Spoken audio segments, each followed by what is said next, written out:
Counting this stuff and giving it to Bev. I think we should. Yep. Morning. Morning. We're here a little early. It's 9:52, but if you're up and Adam, we're up and at 'em. We're up and at 'em. We're up and at 'em. Yep. It's Friday, March 15th. The Ides of March. Is that what this is called? Uh-huh. What's that mean? The middle of March. Oh, okay. But that's when Julius Caesar was stabbed. Really? Yeah. Are you not familiar? I'm not a history buff, really. That's not really a history thing. It's more of a Shakespeare thing, right? Oh. Anyway, he was stabbed. Then he was something. Wait, maybe he was foretold that he was going to die. I think a fortune teller told him, "Beware the Ides of March," and then that's when he was stabbed or poisoned or what? He died. Yeah. My son was born today.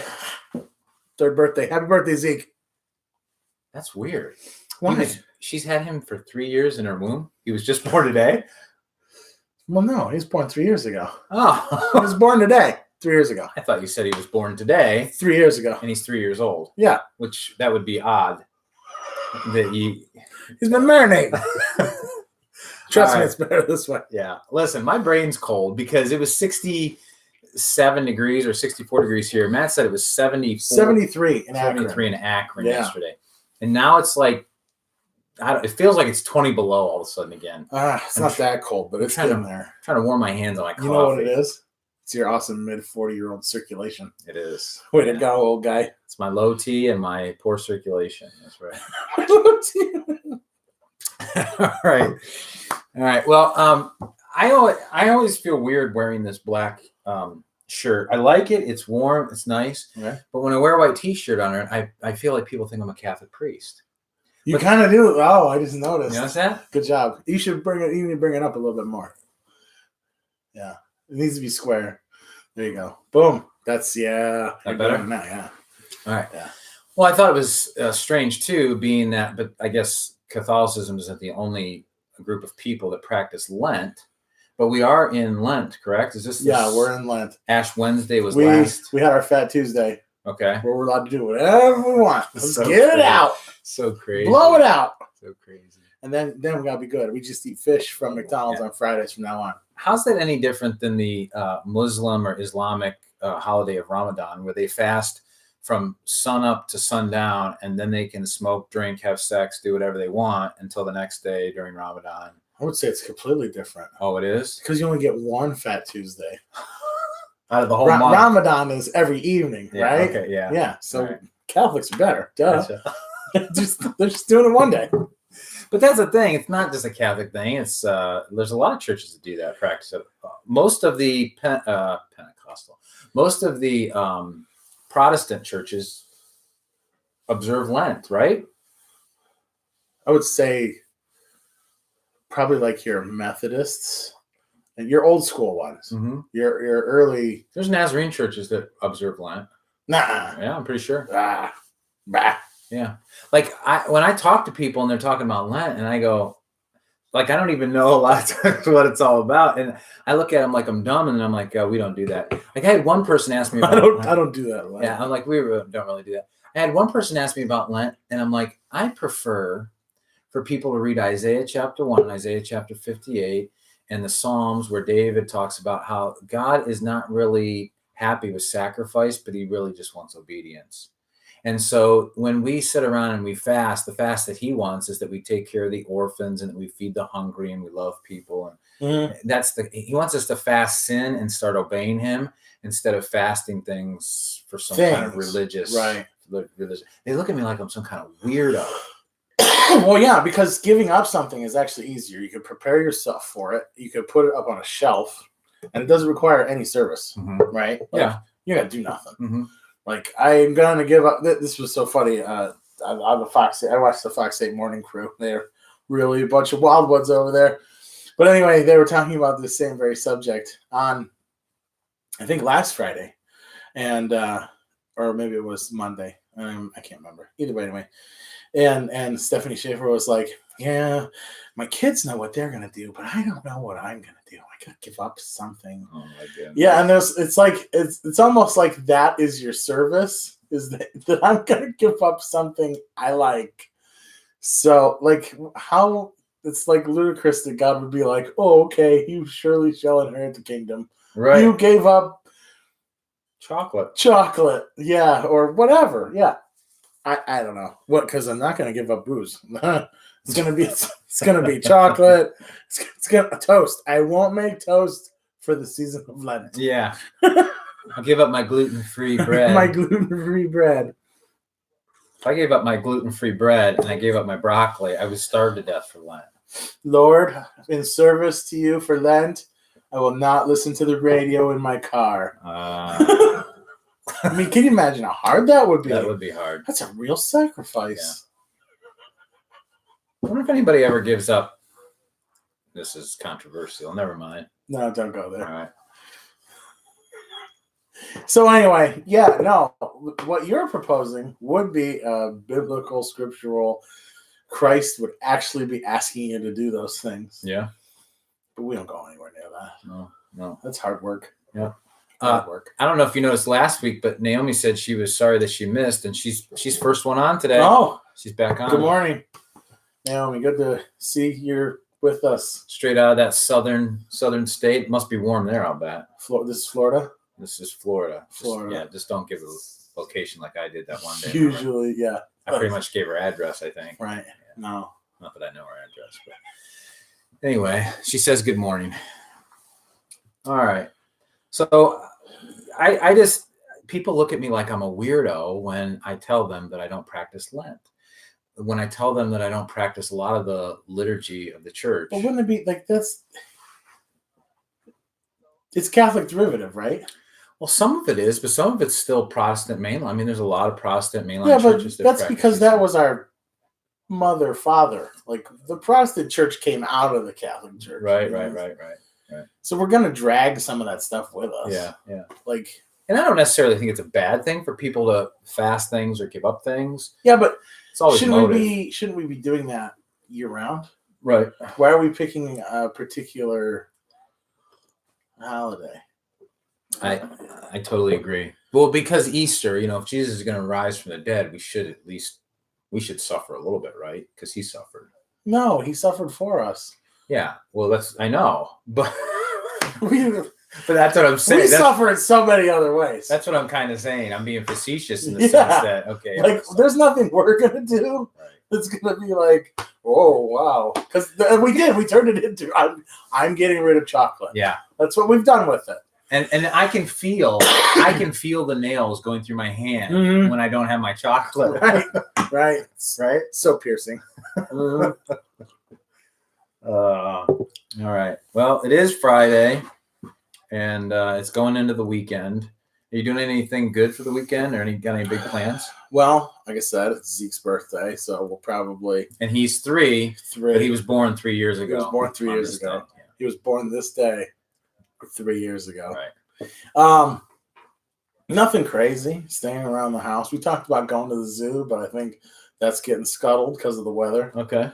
And we'll come to church on Sunday, right here, NEC.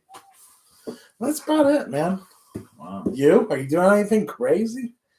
I got some work. I got to meet with some people this weekend for some stuff, and then we have a couples group tonight that we're going to. Right. And then we have Hillman's group, which is tomorrow night, and that's all about St. Patrick and corned beef. That's all going down tomorrow night. That's fantastic. Yeah. You're gonna have green beer? I don't know if we'll have green beer. Now St. Patrick's Day is actually on Sunday. It is, but you think people have a dilemma with that? They do, yeah. You think? Uh-huh. And I'll bet you think the church will be less attended Sunday because of that? You're throwing it the other way. My internal dilemma would be like, no, I'm not going to get drunk and act like an idiot because it's Sunday.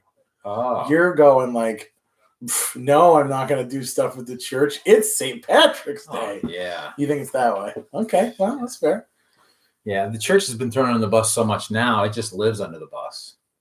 Well, we enjoy it there. I think we enjoy it down here. Do you have that volume up? I thought I turned it all the way down.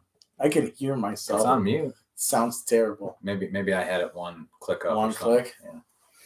So, yeah, no, we almost take pride in being there. I saw a video this week posted from one of my friends in Florida, the Cummers.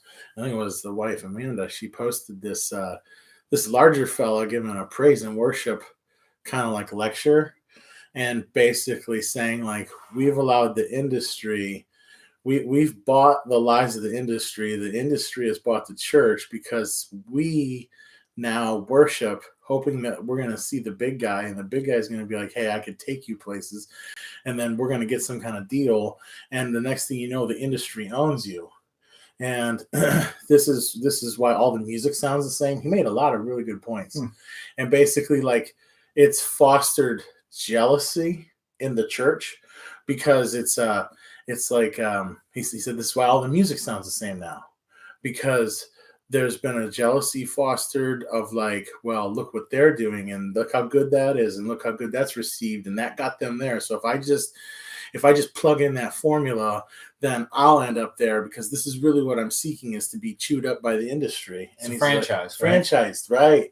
And so, and he tied it in with the Cain and the Abel offering of like, well, my offering, you know, he doesn't like my offering. Like, now we're jealous, and now we're angry at those people, and so it's fostered like this really contentious, poisoned atmosphere within the church, and we've allowed the world to creep in. Yeah, and this goes to you being thrown under the bus thing. I think it's that way with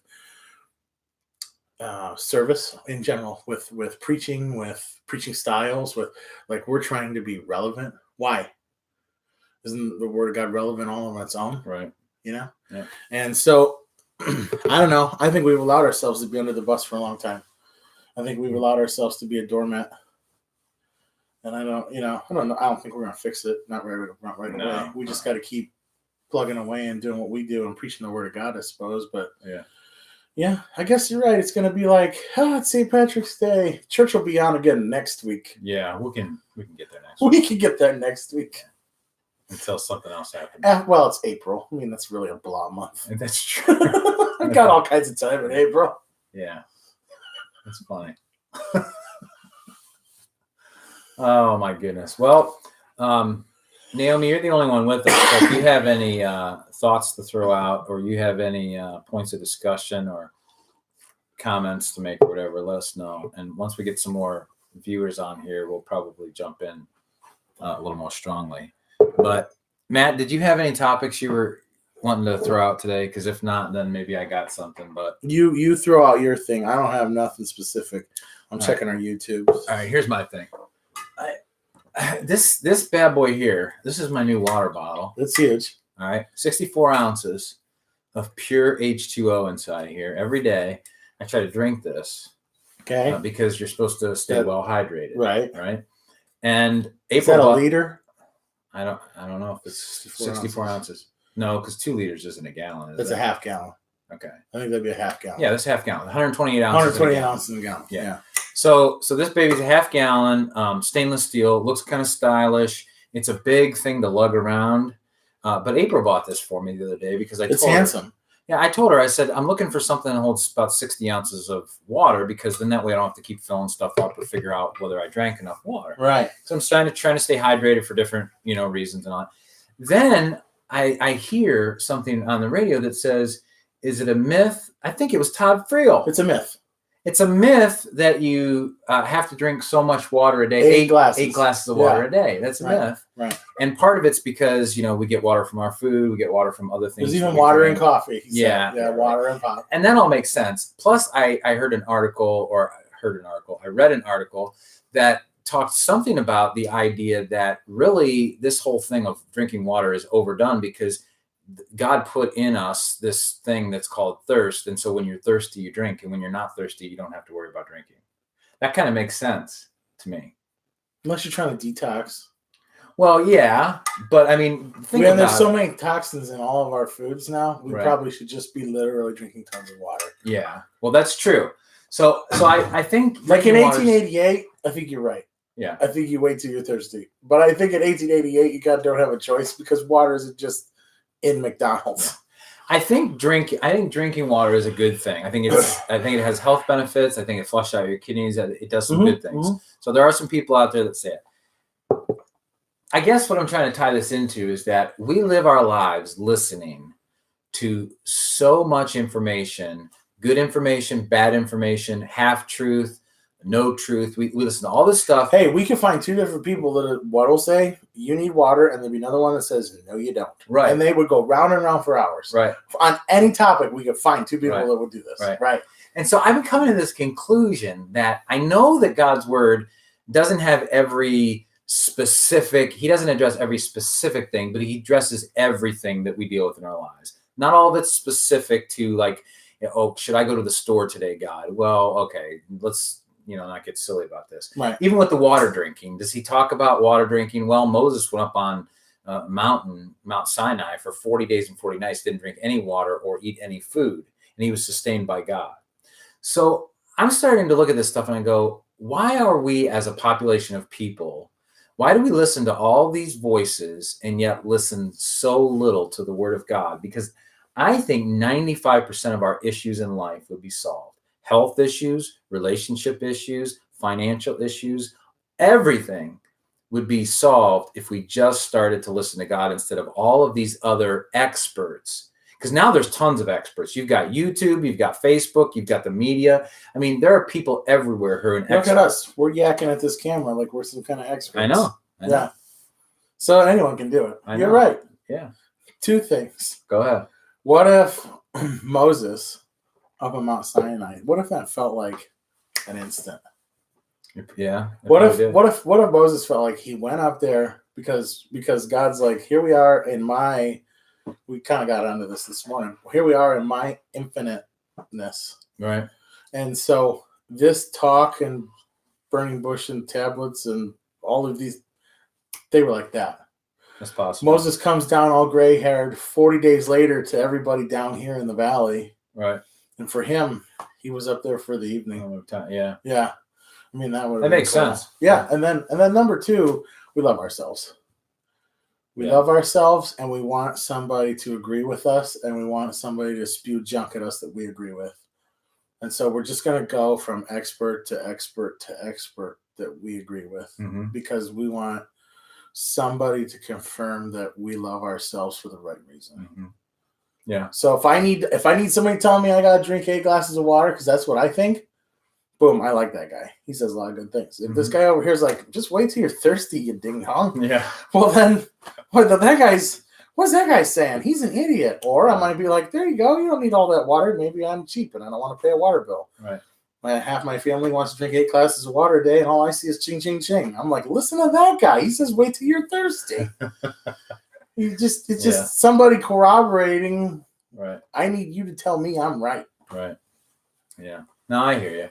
Because I've been fighting this, because even if something happens, say for instance, I don't know, let's just say I get a pain in my ankle and it's been bothering me for a week. Instead of talking to the Lord about it, I'm really pressed.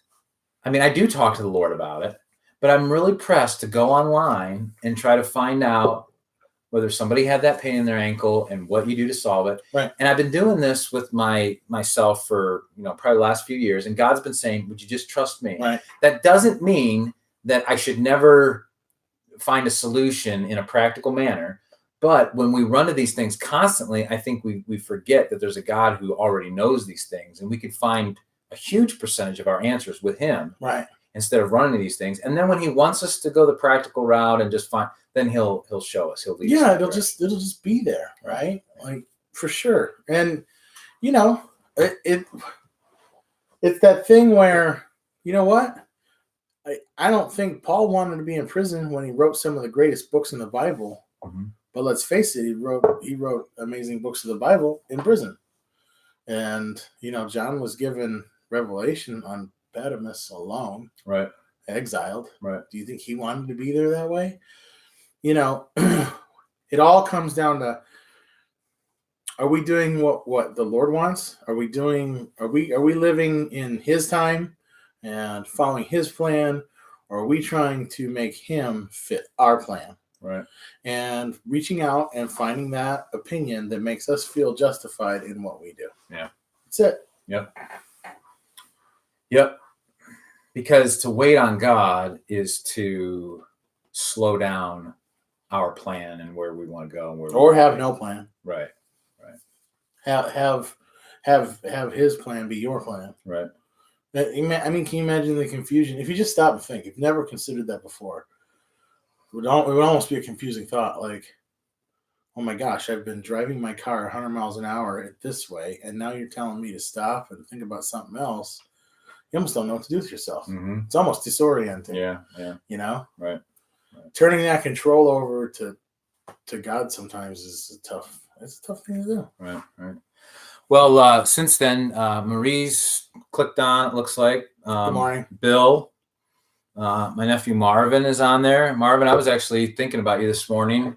Was going to call you, but then I got pulled away from something just to see how you're doing. So I hope things are going well. Listen, you four are still hanging on here. If you guys have any thoughts or comments or any topics too, any topics of discussion, throw it our way. Let us know. Because we're taking your calls. Yeah, we're taking your calls. Okay, so my son made this bet with his mom that if he got on the honor roll this coming 9 weeks, that she would take him to the Olive Garden and to a movie. Okay. So he worked his tail off. And this one thing about Nathan is that if he has a goal in mind and he really wants to accomplish it, he will attack it like a pit bull. He will, man. He'll go after it. So he went after it, man, and he's on the honor roll this 9 weeks. So April was looking at some of the movies that are out to try and take him to a movie. Stinko. There's nothing. Not only is there nothing really good out there, especially for someone Nathan's age, but there was this one movie in particular that they were thinking about going to the cheap seats to watch because it was one that he thought he would like to see, and I think it was the Spider-Man comic movie. Okay. It's not the actual Spider-Man, but it's like more of a comic version of it. And she looked it up, and it's rated PG, but there's some swear words in it. Like there's the slang word for the F word in it. There's a couple other, like I think maybe hell and something else in there. And I'm going, okay, I know that's mild to a degree, but it's a cartoon. Right. Why? Because it's socially acceptable. It's nuts. It's socially acceptable. And then he was like, what about Bumblebee, which is the Transformers movie that's out? That's PG-13. Right. The name of God is used 20 times in vain. And then there's just all kinds of other words that are used. Like, but this is going on in the real world. I understand that. My boys... He probably sees that at Cardinal on a daily basis. Trust me. When I drove through the parking lot, this is you'll get a kick out of this. My son, Brian, he gets out of school early for work purposes. And so that day he got out early, but he didn't have to work. And so I met him and I said, well, how about I just park my car and I'll ride home with you today. We'll pick up Nate and I'll ride home with you since you're heading home. And he was going to bring a friend with him. Mm-hmm. Okay. So I get in the back seat and I said, well, just so that you don't look like a dork with your dad, I'll get in the back seat with Nate and your friend can ride up front, blah, blah, blah. So I'm sitting in the back seat and his friend comes out and then nice kid, nothing wrong. And I totally get it. He gets in the car and he turns and he doesn't recognize who I am. And he goes, who the blank's in the back seat? Yeah. Now I thought he said a certain word. Right. I guess later on they were discussing it because even my son Brian was like, did you say, I guess in private, he was like, did you say? And he's like, no, I said hell or something, whatever. So that was funny. Then I hear other kids in the parking lot. I mean, they're just dropping F-bomb like crazy. Sure. Right? And it's a comma. When I was in school, right, my mouth was potty mouth. Right. So it's nothing that I don't recognize.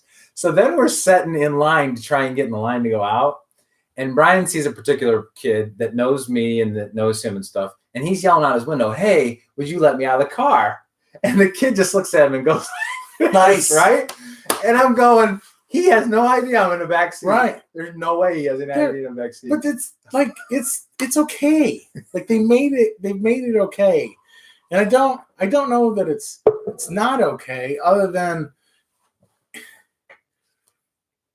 I don't think that you're gonna. We've had this discussion. I don't think you're like gonna hell for saying potty words. Yeah. I think everybody says potty words. I gotcha. Nathan holds it over my head all the time because one day I got really upset and I said like something like, "What the hell is going on?" or something like that. Right. He holds that against me. Well, because this is the thing. He hangs you on your own standard. We have created almost a morality out of this language thing that we allow ourselves to be hung on. Yeah. I mean, I do. All right. So answer me this then. I do think the Bible is clear that we need to be wise and we need to be exactly purposeful with our words. And so these slang words. Oh, we got a comment.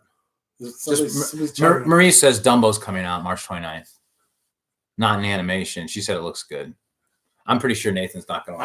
I don't think that's going to be his speed. I'm just going to throw this out there. But yeah. So where I'm at on the swearing is like it's a unintelligent way of communicating, right? Which is really, it's fun and fabulous and great, but you look like a moron. Yeah. So I think as far, you don't look wise, right? You look uneducated. Mm-hmm. You almost, which is I don't know. It's fun to wear a ripped up T-shirt and shorts and mow the grass, but don't wear that to church on Sunday. How short are the shorts when you wear them? But I mean, in the 70s, they got pretty high. But with the white line, with the white line down the side. Nice. But they made it up by pulling the socks up to their knees. And then the colors matched, so it was snappy. Well, I guess what I'm saying is, it's. I don't want to say there's like two different lives, but there's two different lives, and it's all real life. And instead of putting these things out there to hang ourselves on, because just like you said, now Nathan's like, you said, why? Because obviously we've made it a big deal to go, we don't talk like that here in the house amongst the family, but or anywhere, or anywhere. It happens. Like, but it shouldn't. But it shouldn't. But it does, like, because we're people. I understand. And so we hang ourselves on this idea that, like, well, they think it's wrong, so then they don't do it, and so I'm going to wait until I do hear them do it, and then I'm not going to let them hear the end of it. Yeah. It's what we do to ourselves. Well, I'm not foolish enough to think that my boys don't swear or slip or maybe just use that language around their friends, right? And then don't use it around me, because I was able to con my mom and dad to think that my mouth was clean, because I would never drop any of those kind of words around my mom or my dad, and so they just thought I was clean in that sense. But man, when I was with friends, my mouth was horrible, right? But like even with Nathan and Brian, like when I got really upset with them that particular time, and it's not just been like once, but and I said, something about hell, or I used hell or whatever word I used. I'm pretty sure it was hell. So he holds me that. However, when I was done with that, when that happened, God convicted me like right away, not just for my language, but my tone, my attitude, everything I did. And so I went back in and I talked with the boys and I confessed to them. I told them, I said, listen, what you did was not appropriate. And the fact that you needed to be reprimanded and disciplined is still going to happen. Right. But I didn't need to act like that. And that was wrong of me. It was wrong of me to do that. So I think that's important, that we sense the conviction of the Lord and continue to walk in confession in that life with him. But at the same time, Nathan and Brian still need to know that their dad's a person. He's human. Well, I guess this is the thing. We have to, the whole world sees us as like, yes and no, yes and no. You can do this, you can't do that. And let's face it, they see it as a lot of you can'ts, right? Rather than the liberation and the freedom that comes from being a follower of Christ, and then the new identity that is gained with it, being completely amazing and set apart from the world. All that being said, there's this idea that we're just out to beat you over the head. And I think part of that is there are people's own convictions. Like the Spirit falls on people when they are doing what they know isn't right. Mm-hmm. And so maybe part of that lashing out and hanging you on your own morality is their own conviction, and like they feel threatened. And I don't know if you're going to get away from that. Mm-hmm. But at the same time, if we would convey, instead of beat you over the head, and I think this was the way the gospel has been shared for so long now. I'm not sure how it changes, but if it's like, hey, I'm a person and I goof up constantly, Mm-hmm. but I'm striving for this. Yeah. And I have a certain amount of freedom, and I have a certain amount of happiness, and my life is different than yours. I have hope. Mm-hmm. Okay. If that were conveyed instead of like, don't do that, am I wrong? That's just how the world views the church. Yeah. It's like, don't do these things. Right. Not that, oh my gosh, you're a human being and you did that. Well, it makes sense. Yeah. But I know you're trying to be different. Right. That's really what we want to convey. Right. And that's where the hope comes from, and the difference in the happiness comes from. And I don't know how we change that. Right. We spent so many years telling people how good we were because we don't do those things, and now we get hung on our own morality. Right. And that is exactly why I take my boys out to dinner with the district superintendent and his wife when they come to church. That way, I can't hide any of my stupidity. It's coming out. Because my sons just blab it out. Well, Dad Yeah. Well, Dad thinks this. Dad says this. Right. It's great. It's amazing. Your children want to hang you. They do. And they do hang me well. I think that means you did your job right, if that means anything. Yeah. I think that means you did a good job. Maybe I'm doing good. Yeah. Well, I got nothing else today. Just to, No, another light day. We don't have any heavy hitting stuff lately. Although something I am thinking about doing, and I got this from John MacArthur. I didn't get it from him, but I heard him talking about it. And I thought, I think that's a good way to approach it. What he did early on in his ministry back in like 1969 or 67 or whatever. Again, how old is the dude? Like 100? Oh, he's in the later 70s anyway. Yeah. All right. Well, anyway, back in 67 or 69, he said when he was doing church stuff, he felt like, preaching was, he was kind of like hit or miss. Like he could preach something and then the people are like, well, that really didn't apply to me today, or it really didn't mean anything to me today. He's like, so I started to realize that part of my job to disciple people was to hear what they were asking, the questions they were asking, and start to answer those and look at those.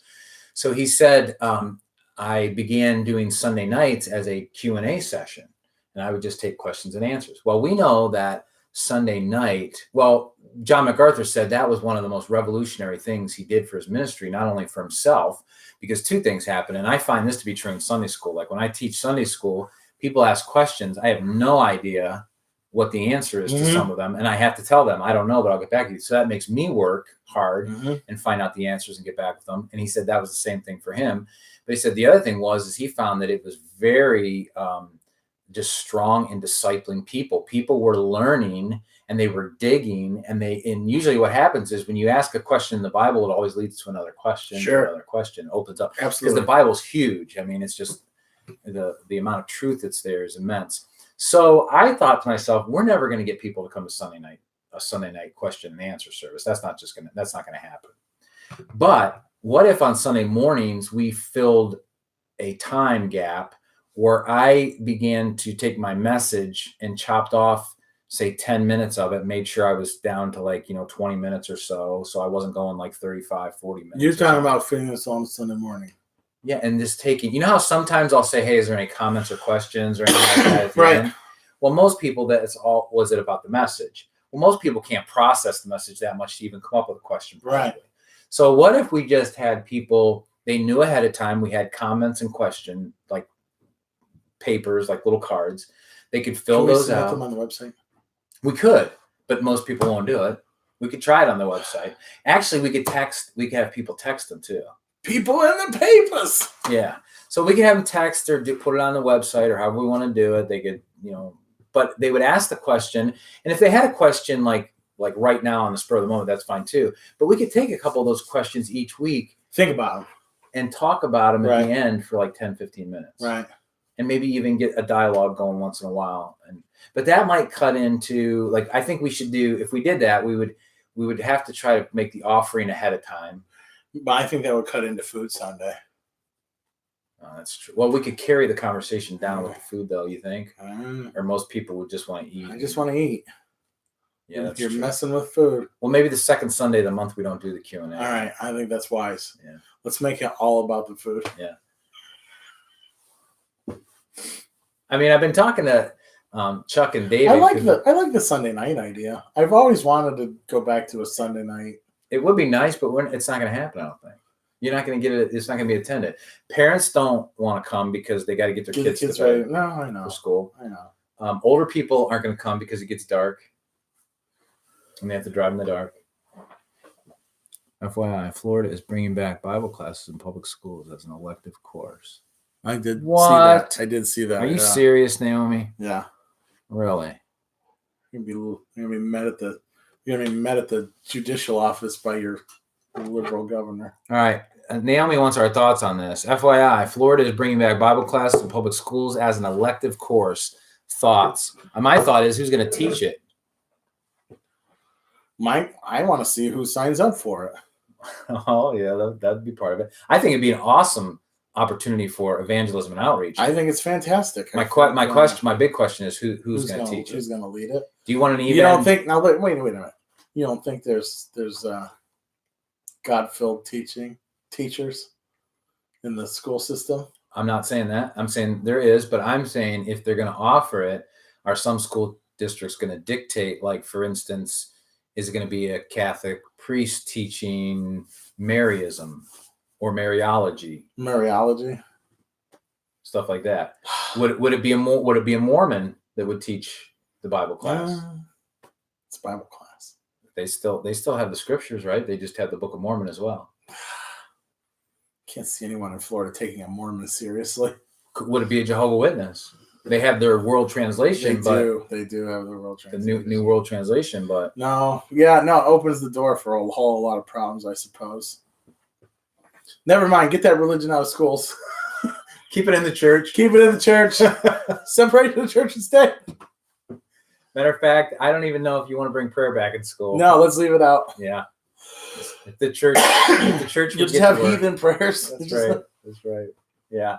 I don't. That's my only thought. Who's going to teach it? Yeah. That's a good question, really, if you think about it. Like, you would have to let. Is this a sinister way to get Muslim theology into the school? Oh. You know what? You might be on the money with that. I wonder.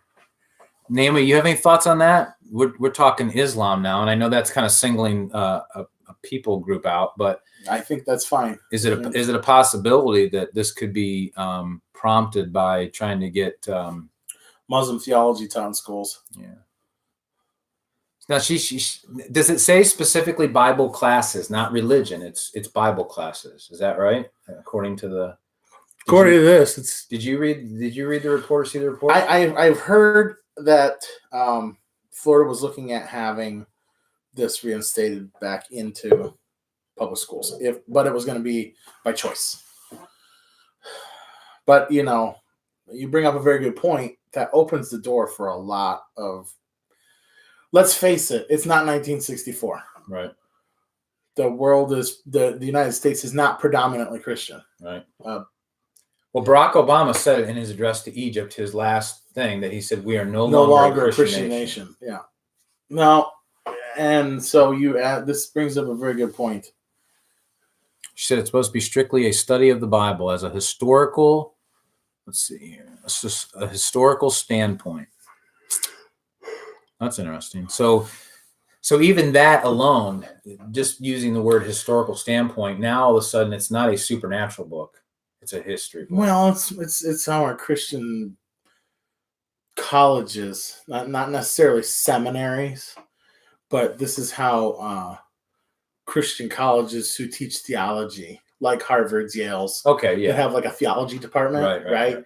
This is how they don't no longer look at it as a spiritual thing. Mm-hmm. It's historical. Yeah. It's history. Right. And then we start to tear down that the New Testament can't be right because the Jews were into numerology, and you can see numerology written all over it, so you can't take it literally. This is where they start to dissect and take apart. So if anything, this opens the door for the public school system to tear apart the Bible. Mm-hmm.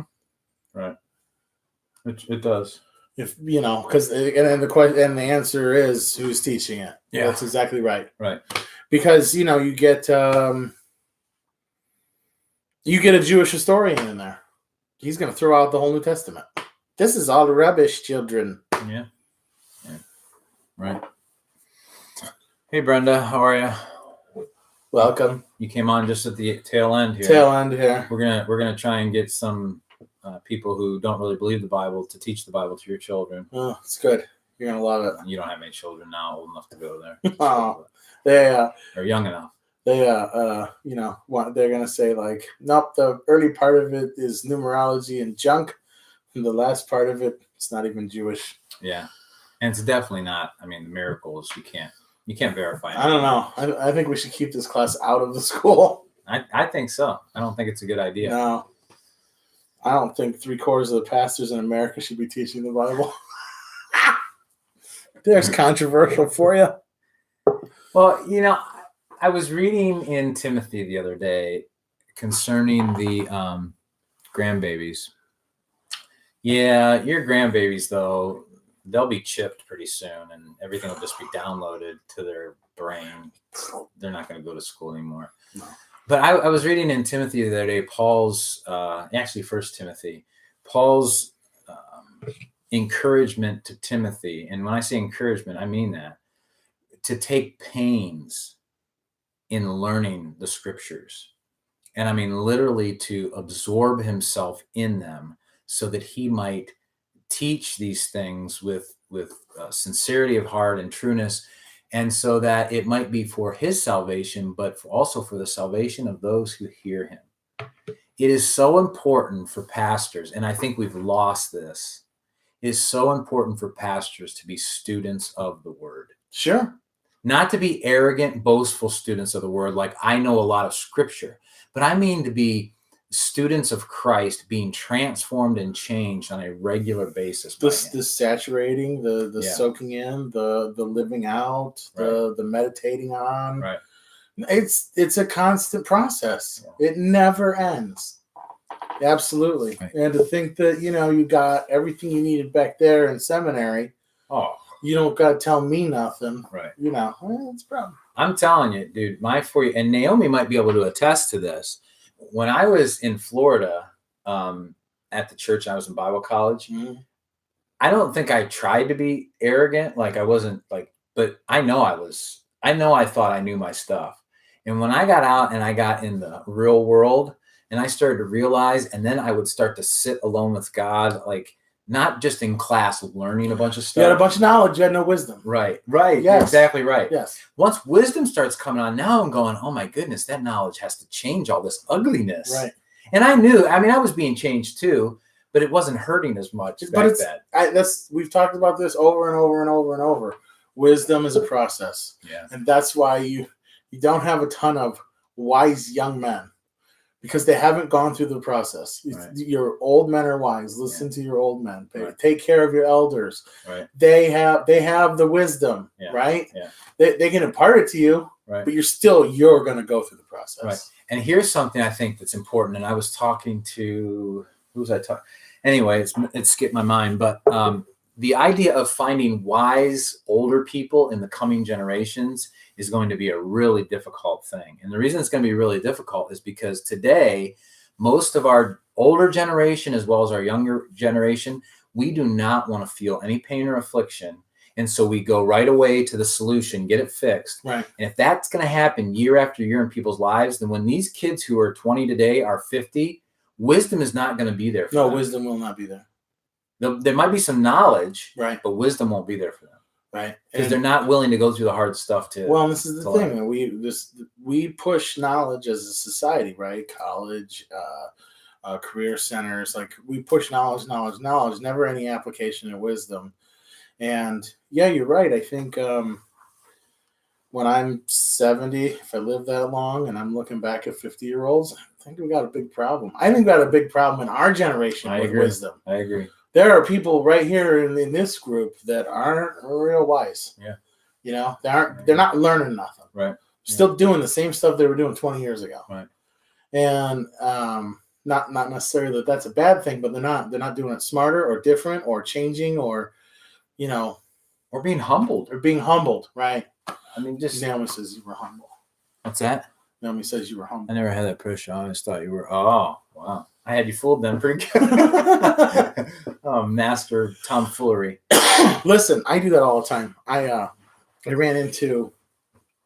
went down to, I was in Akron yesterday picking up a stove or whatever. And so I went to this burger joint and with my buddy Larry. And I ran into someone else I knew from that area. And You tried to hide. no, I didn't. This is the thing. This is why I do try to hide. This is why, because I didn't hide. And I was like, hey, Randy, Ryan, hey Ryan, shook hands, and then I had met his wife, and he came to my birthday party last year, July. So I met her before and shook hands, and then I never met his sons, and his sons were with him, and he tells stories about his sons all the time because I met him through work, right? So he tells stories, and he's got one son that goes to college at U of A, and he turned his room into apartment 1A. Okay. It says 1A. He gets mail delivered to 1A. All right. He makes requests for apartment 1A. And then his other son goes to Bowling Green or somewhere else. Oh, Bowling Green. And is majoring in whatever and doing these things. So I'm shaking hands and just me being me, you know me. Ryan says, this is 1A. I'm like, hey, 1A. And then he's like, this is Brad, or I can't remember his boys' names. And I shake his hand and I go, oh, you're the one that's made it in life. Right? You know, and Ryan laughs because this is the kind of joking that we even do at work, right? It's guy joking. Right. But I probably shouldn't have done it in this context. Yeah. So I go sit down and I hear him having to explain why I may have said that. And I'm like, oh, that was terrible. So I had to text and say, that was really tasteless and I'm really sorry. And Ryan texts me back, goes, no, it was awesome to see you. It was a good time. He goes, you have the same kind of humor as me. I never saw it as but it's the same kind of thing where I'm evaluating, like you're reevaluating your youth. Right. Going, man, you were a cocky son of a gun. Yeah. But, people go, no, I never saw you that way. Or I didn't think of that way. This is us being critical on ourselves. Right. But this is how you self-evaluate and grow wisdom. Yeah. I'm hoping that I won't do that again. Yeah. When I shake hands at a group table. Right. I probably will, but instead of saying that, just find the one who is the loser and say you're the loser. Yeah. That way it just cuts right to the chase. Cuts right down to it. I have done that before. Yeah. Well, the other thing is too, like when God saved me, I think I felt that there was nothing else I could do in life but follow him. Mm-hmm. And even when I got to Bible college, I absorbed it, not because I just wanted knowledge, but I could feel the tug. I could feel the pull of wanting to be arrogant and wanting to be smart enough so people thought I was really smart and I knew a lot of stuff. Mm-hmm. Because that's that academia part of it, The competition. Well, It's your competition. Right. Yeah. But I could always feel God's tug going, but you got to be transformed. You got to be transformed. And there were times where, and I knew what God's call was to reach lost people. I mean, I think I've told you that story where I was trying to reach our next door neighbor, the guy, and he used to run like 4 miles a day. Right. And I came home from church and just ate a bunch of sandwiches or something. He's running with him. And he's knocking on the door. Do you want to go run? And I'm like, yeah, I'll go run. And about threw up, 3 times or whatever. So I mean, God was changing me. But if I look back personally in my heart was arrogant. Like the world didn't see you that way. No, I get it. That's God showing you how you were. Right. You know what I mean? Right. The world just sees another selfish human being like that. Yeah. Right? Right. So all you got to really do is not be a jerk. Yeah. And if you are consumed with only yourself, just like they are consumed with only, you're going to be cool people. Oh, that's true. You're fine. That's true. The only reason you have any self-reflection of what you may have done was idiotic and unwise is because the Lord's shining that on you. Right. Yeah. And he probably wants to chisel it out of you. Yeah. You know? Definitely. Yeah. And that's why confession and repentance is so important in the Christian life. Repentance and confession is not just about pre-salvation work. Like, I don't go confess and repent of my sins to be saved. I do to be saved, but repentance and confession is a lifelong process. Yeah. I believe with all my heart. Yeah. Sanctification. Yeah. You're not there until you're under there. Right. Yeah. I agree. Well, I'll tell you what. Let's do this. I'm going to try to make these Q&A stuff. I'm going to try to make this start to happen. Oh, something happened. Our video went down. We lose our internet. Your live video has ended. I think we are still up on YouTube. We are? Yep. Okay. Well, something happened with Facebook. Maybe they thought I was going to go a different route and they cut me off. Oh, You think? Could be. Let's go live again here just real quick. Wrap it up? Yeah, we'll wrap it up.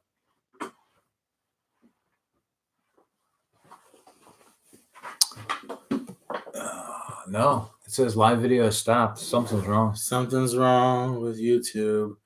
So a friend of mine posted on Instagram. Instagram was having problems this week. Okay. You couldn't get through. You couldn't post. It wouldn't update. And so my friend Adam, he posted.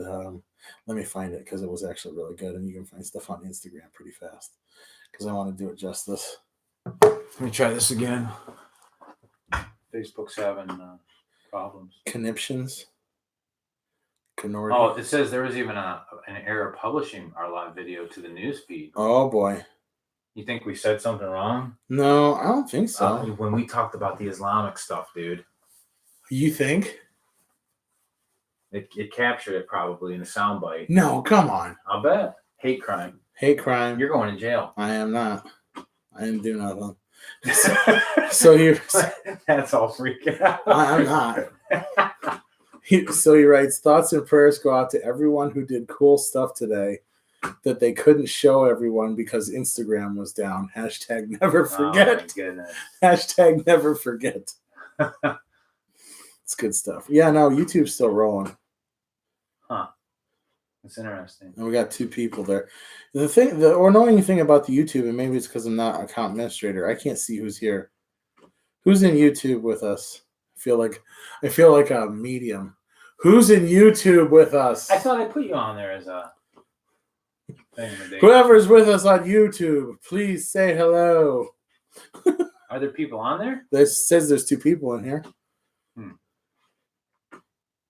HD, go live. It's my dad watching you. Love you.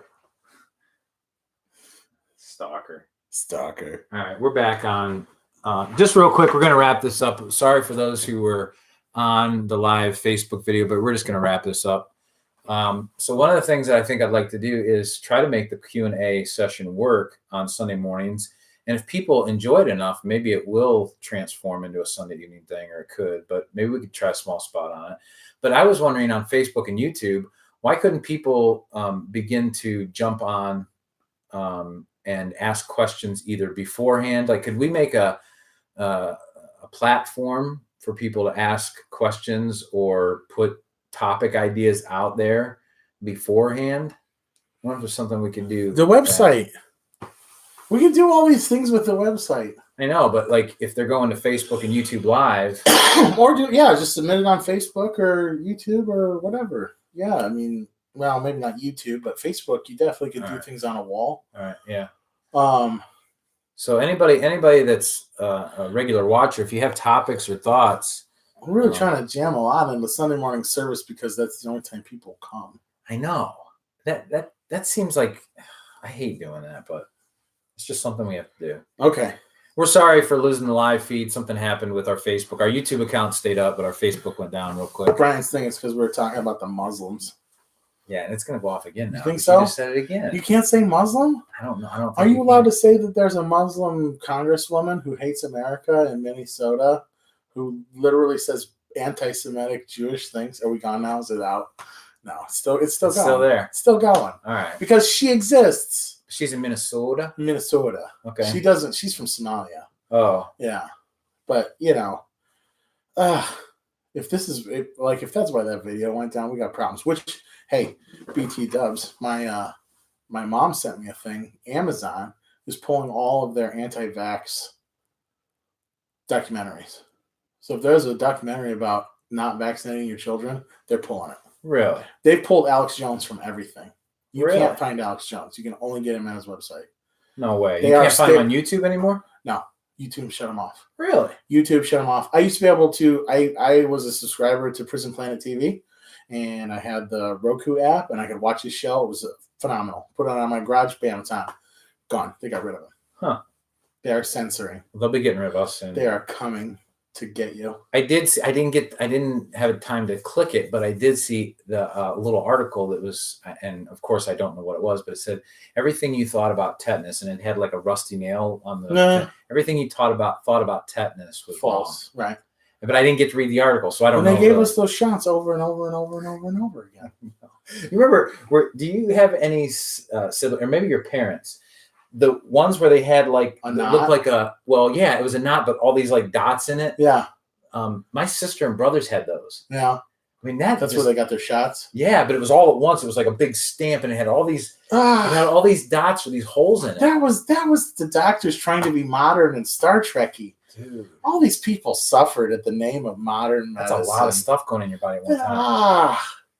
I know, and this is the thing is why can't you get that word out? All right, measles is back, right? First of all, name a measles death. Go. Well, it's just you and me, so I don't know. I don't have any documentation. There is none. Somebody's going to say you don't have documentation. There's a couple infant deaths, like whatever, tiny, minuscule statistically. Number two, if all you people who are vaxxed and vaxxes is so great, that's a huge argument there. Yeah, they're not going to get measles. Right. The only people who are going to die from measles are us retards that aren't getting vaxxed. Yeah. Okay, get over it. And you just use a non-politically correct I don't care. I'm not going to stop using that word. I'm not going to stop. I'm so tired of hearing about it. But and this is what's so funny. All right, so we'll drag it back to earlier, just to roll back around. 13, 14, 15, 17-year-olds, they're allowed to walk around parking lots. We wonder why they say F and all of the other bad words. Because we don't allow them to say retard no more. What is what it is. Well, that's what's interesting, too. You could say that word. Yeah. And someone take total offense to it, but someone could be dropping the F-bomb and nobody cares. We've made it backwards. Right is wrong, wrong is right. All right. What do you want me to say? All right. Well, we are out. We hope you guys have a great weekend. Try to find a small group in your area, or if you're around Northeast community, we have a lot of small groups going on. And find a church this Sunday to go to. Not just any church, a church that teaches the Word of God with total abandonment, that stays in the Word of God, and that pushes people to live like Christ. When are you going to start doing that? Maybe this week. All right. All right. Wow. Later.